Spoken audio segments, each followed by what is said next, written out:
Take a look at this guy. This is Claude Vorilhon, the one-time sports journalist and auto racing fan that would later become Raël, the spiritual leader of his own religion called Raëlism, and another New Age messiah and alien messenger who is worshipped by thousands. Now, chances are that you've at least heard of this guy before, because Raëlism is among the most prominent UFO cults ever, claiming tens of thousands of members. And they've been all over TV and the media, and Saturday Night Live used to even have a skit making fun of them. And like Scientology, the Raëlian movement has the funding and resources of a contemporary religion, which seems ironic to some because Raëlism defines itself as an atheistic organization. And I would say that that's one thing I agree with them about, that atheism is in itself a religion. Raëlism is actually a great example of that. And not only do they consider themselves to be an atheistic organization, but they also claim science to be the method by which they interpret the universe. And Raël is also the proudly perverted mastermind behind such events as Go Topless Day and numerous masturbation advocacy campaigns.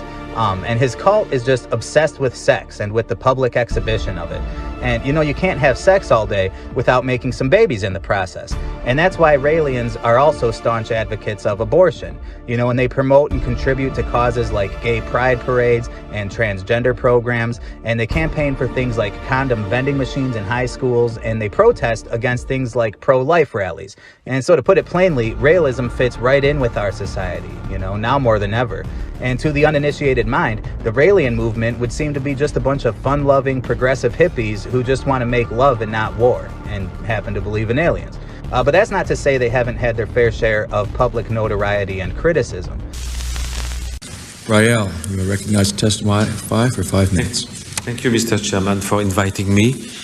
I have a request is to include to my text a manifesto signed by 36 top scientists and philosophers of the world from New Humanist Association, including Francis Crick, co-discoverer of the DNA, and numerous Nobel Prize laureates who support the freedom for human cloning as part of freedom of science, be attached to my testimony.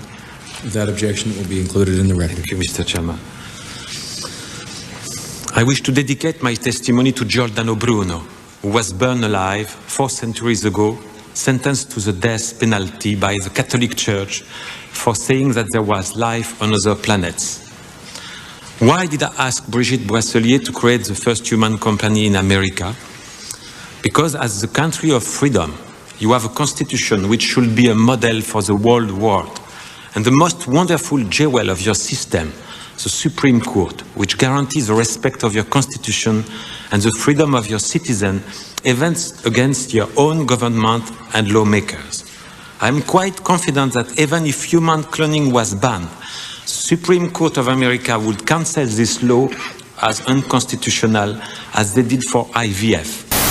In 1997, Raël established an organization that he called Clonaid, which engaged in the research and development of human cloning technology. And in 2002, the company claimed to have produced the first human clone, a baby girl named Eve. And yes, this was a direct reference to Eve from Genesis. And yet, despite this controversy, Raëlism continues to grow even to this day. And they're always portrayed by the media to be this innocent group of wacky tinfoil hat-wearing science fiction enthusiasts. But I just want to point out the blatantly blasphemous and satanic foundation of this group's doctrine. And after everything else that we've been through in this video, I think you will understand why. Now, according to the false message of Claude Vorilhon, or I'm sorry, Raël, we are all actually the descendants of alien gods who are known as the Elohim. And of course, this word Elohim is actually a Hebrew name for God that is used throughout the Old Testament. Now, according to the testimony of Raël, this all started in 1973 as he was wandering through some mountains in France when he came across an alien spaceship that was grounded near an inactive volcano. And according to Claude, he was then approached by a 25,000-year-old alien by the name of Yahweh. And of course, the name Yahweh is yet another biblical name for God the Father.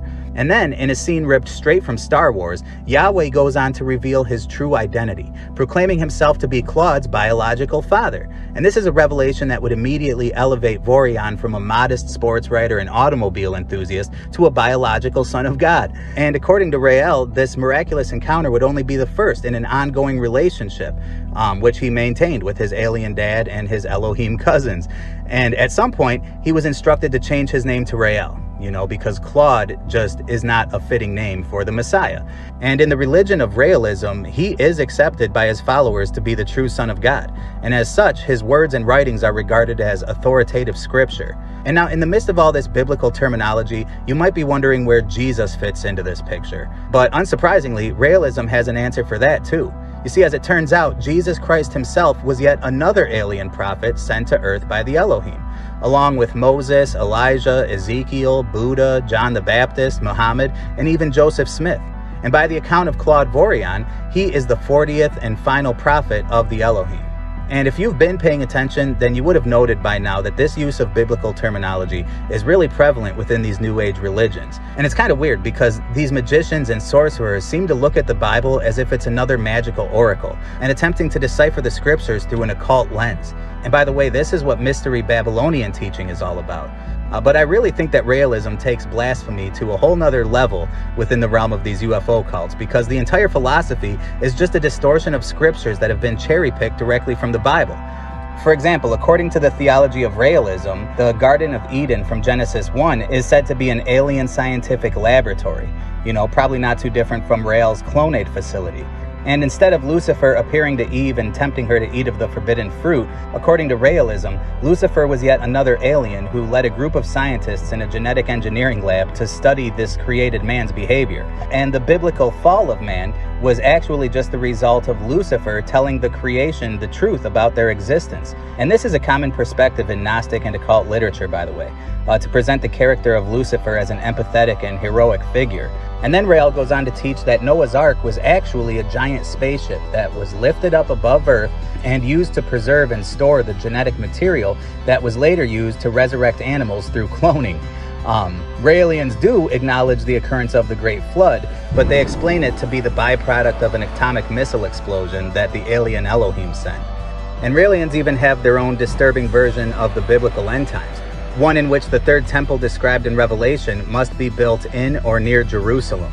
But unlike the biblical interpretation of this prophecy, where the construction of this third temple ushers in the arrival of the Antichrist, for Raëlians, the third temple will invite the arrival of, you guessed it, the Elohim aliens in their spaceships. And in case you're thinking that this stuff has fizzled out, then think again, as Raëlians have reported making great progress in their pursuits as recently as 2022. And if you've been following my channel long enough, you know that the Raëlians are not alone in this pursuit of building the third temple. And by the way, in case you disagree with my narrative of sci-fi entertainment being the primary catalyst and influence behind the emergence of these UFO cults, then I would like to point out this Benny Hinn-like outfit that Raël is always wearing.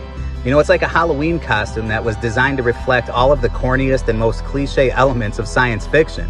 Of course, he's wearing his famous Raëlian pendant that features a swastika enclosed in the six-pointed star, and then this hair thing. I mean, you guys, come on. Why would he do this with his hair, if not to impersonate some generic villain from the show Star Trek? I'm kidding, but I'm also serious. These origin stories, they're all just as fantastical and cliche as Hubbard's infamous space operas. And the names of these alien gods, Xenu, Orthon, Aetherius, it's enough to make you feel as if you're watching Mystery Science Theater 3000.